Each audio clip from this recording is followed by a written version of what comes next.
অনুরোধ করি যুবক, প্লিজ যুবক, হৃদয়টাকে মেরে ফেলিও না। তুমি দেখো না, তোমার বয়স 22, 10 বছর বয়সে মা বলেছে স্কুলে যা, মাদ্রাসা যা, মানুষ হবি, ভবিষ্যৎ ভালো হবে। তুমি শোনোনি ক্রিকেট, ফুটবল, সিনেমা, নাটক, কোথায় বিয়ে, কোথায় গায়ে হলুদ, গান বাজনা বাজিয়ে তোমার জীবন কাটাই দিছো। যুবক দেখো, 22 বছর বয়সে তুমি মূর্খ। তোমার পাশের বন্ধু পাইলট স্কুলে পড়ে, হ্যাঁ 10টা টিউশনি পড়ায়, 30,000 টাকাও কামায়। হ্যাঁ, তুমি যাকে বিয়ের প্রস্তাব দিচ্ছ কেউ রাজি নাই, ওর জন্য 5টা ঘর আসে, ওর মা বলছে এখনো ছোট, আরো পড়াশোনা করুক, আর তুমি বিয়ের জন্য হন্য হয়ে খুঁজতেছ, কোনো রিক্সাওয়ালা তোমাকে মেয়ে দিতে রাজি।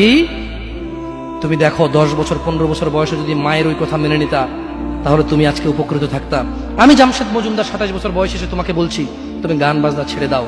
ইনশাআল্লাহ 60 বছর পরে মারা গেলে, 30 বছর পরে মারা গেলে, 70 বছর পরে মারা গেলে ওই উপকৃত হবা। আর তা না হলে এই গান বাজনার সাথে তুমি তোমাকে ধ্বংস করে দিচ্ছ। যেদিন নিঃশ্বাস বন্ধ হয়ে যাবে সেদিন হলেও বুঝবা, বুঝতে তোমাকে হবেই। জমিনের উপরে বোঝো অথবা জমিনের নিচে বোঝো, বুঝতে তুমি হবে।